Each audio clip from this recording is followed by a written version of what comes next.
Hello, Magic players. I spent a lot of time today redoing this list of particular decks that I'm going to build. So OBB stands for Original Black Border 1, and it's got the date, and it's going to include Alpha, Beta, Arabian Nights, Antiquities, Revised Black Border, so any foreign cards that are first released. The first release in Revised would be Black Border, because it's easy to remember what they say, like Forest. Also Legends, The Dark, and Collector's Edition. Now, Collector's Edition was a big paradigm shift for me in that they have square edges, and I couldn't show the backs of the cards. But this will allow me to buy some, for less money, MP, medium played. I can't remember what that stands for. Moderately played, I guess it is. It'll allow me to buy some MP cards for cheaper and use them because you won't have to actually have a perfect back on the card to where you can't tell what the card is, right? I also rearranged with the white border cards. So WB stands for white border. White border 1 is going to have unlimited and revised in it. OBB2 is going to have Fallen Empires, Homelands, Alliances, and then I needed some land cards. 4th and 5th edition Black Border, same thing as Black Border Revised. Portal and Portal Second Age are actually already Black Border, so those are really nice. You can still buy lands for some of those, so those are kind of nice, even though they're incredibly rare. For some reason, you can still buy them. Fallen Empires is just like the set that's got so many cards that I even tried to split this up more, but I don't see how I can. And Fallen Empires is kind of a strange set because people knock it and everything, but it's actually really good because it's got a lot of tribal stuff going on, and you can build a really nice goblin deck with Fallen Empires and so on. So I'm looking forward to building that deck as long as I can get enough lands, right? Of course, that's always going to be a problem for OBB1 too, is getting the lands. So hard to find those anymore. I actually bought the collector's ones for OBB1 by mistake because I thought I was buying beta cards and they had no idea how expensive they were. WB2 is going to have 4th edition, 5th edition, Chronicles, and Anthologies. I would split those up into 2, and maybe I'll end up doing it. But I just don't have that many 5th edition cards right now, and I don't feel like buying all the lands. Then this the Ice Age set.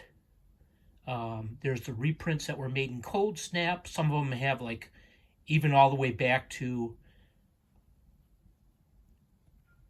Arabian Nights icons on them. So it's going to be kind of weird, but that's what we'll do. It is all Dominaria, though. Dominaria classic, vintage stuff, so should be cool.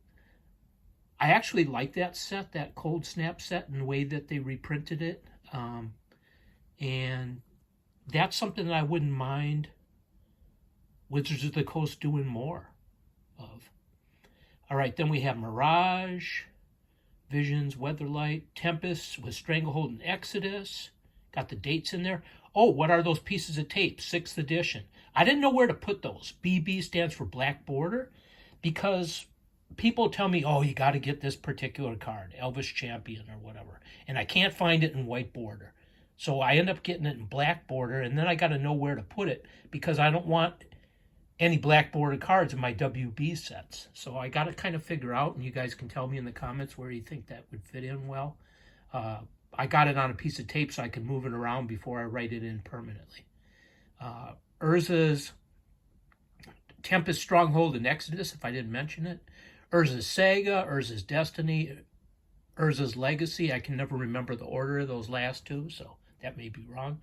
Bracadian Masks, Nemesis, and Prophecy.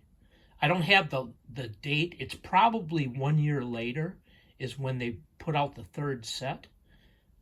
So it probably runs like 1999 to 2000, but I want to verify all that before I put it in.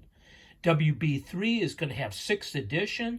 I made a video today where I had 6th edition, Battle Royale, Starter 1999, Beatdown 2000, Starter 2000, and I put it in with 6th edition because I want to not have boxes of cards that I don't use for decks sitting in my closet. Another reason I wanted to use the collector's cards. And that allowed me to get rid of 4 cardboard coffins out of my shelf and give me some extra room, so that's nice. Probably what I'll do as far as cardboard coffins too is, like, when these are together in one set, I'll probably have one cardboard coffin to show all my extra cards, so that it'll take up less space. Of course, the problem with that is you make the shelves heavier, right?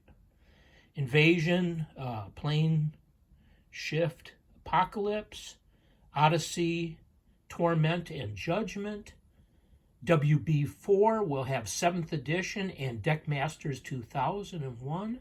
So I will make another video with both of those sets together, and that will get rid of another cardboard coffin out of my closet. Onslaught, Legions, and Scourge. Mirrodin, Dark Steel, and 5th Dawn. WB5 will be 8th edition, and whatever else I include in there, probably nothing. Don't really need anything. But if there is kind of a weird set or whatever, I like all my weird sets to be used for something, because if they're not used in a deck, if I'm not playing Magic with them, I might as well sell them. Or I was thinking of maybe someday when I have a Patreon account, giving away extra cards to my patrons, right? You really get something for your money besides just watching my videos. Champions of Kamigawa, Betrayer of Kamigawa, Saviors of Kamigawa. I think I got that in the right order. WB6 is 9th edition. Ravnica, City of Guilds, Guild Pack, Dissension, Time Spiral, Planar Chaos, Future Sight, 10th edition. And then we have Lauren, Morningtide, Shadowmoor, and Eventide. Shards of Alara, we have Conflux and Alara Reborn with those. Zendikar, World Wake, and Rise of the Eldrazi, recent videos I've made. Core 2010, another recent video I've made. Okay, just 1 minute and I will show you the next page. This will go all the way through everything that I have open.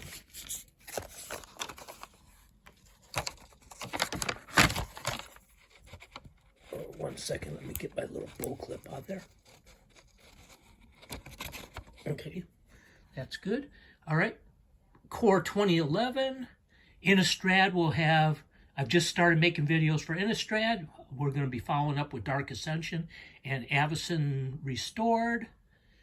Return to Ravnica has Gatecrash and Dragon's Maze. Core 2012, I actually have a closed booster box for that, but I think I have enough cards without opening that. I can keep it sealed as an investment. But if I am really jonesing for cards in that set, I can actually open that booster box. I think I paid like $130 for it or whatever when it was really super old. I didn't buy it that long ago. I thought that was a pretty good deal that somebody made $30 on it or whatever by holding it for that long. So I'm glad to give them that extra cash for holding on to that for me. Theros, Born of the Gods, Journey into Nyx, Core 2013, Khans of Tarkir, Fate Reforged, and Dragons of Tarkir. Let me know if I make any mistakes. Core 2014, Magic Origins, Core 2015. Like my last video, I'm not sure these are in the correct order or spaced with each other how they should be, because I kind of gave up doing the dates. Battle for Zendikar and Oath of the Gatewatch. They're circled if they have lands. Some of these may have lands, and I didn't circle them. I remembered Oath of the Gatewatch because it had the wastes, which I just loved. Next set is Shadows over Innistrad, Eldritch Moon, then Core 2016, if there was one. Kaladesh and Aether Revolt. Amonkhet, Hour of Devastation. Devastation? Yeah, I think it was Devastation, not Destruction. Core 2017. Ixalan and Rivals of Ixalan. I also want to put the name of the game. I think it was called Explorers of Ixalan in there. So I can kind of work with those together when I'm playing the decks. And I really like when Wizards of the Coast makes a game that goes along with the particular block or whatever. I wish they would always do that.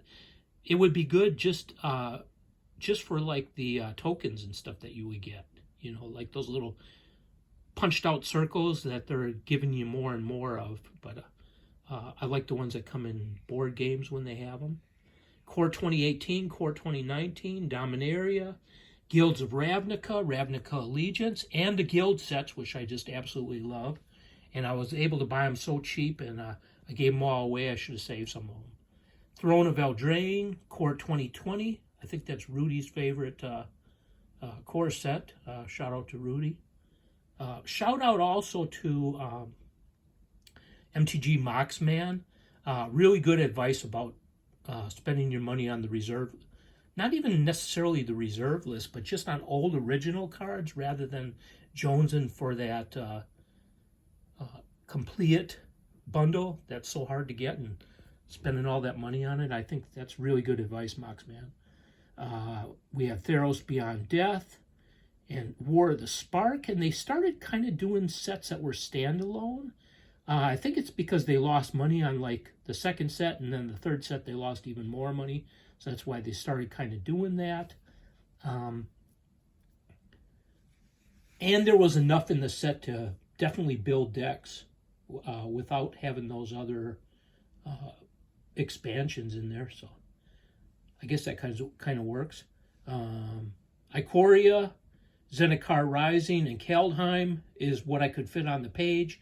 I still have a booster box of Ikoria I haven't opened. I haven't opened anything for Zendikar Rising or Kaldheim, other than if it was 2 pairs of commander decks, I might have opened them up and looked at the commander decks. So that's where I'm at, making videos for 6th and 7th edition, making videos for Innistrad. I'm not sure what I'm doing with Plane Shift right now. I know I got a box of that open.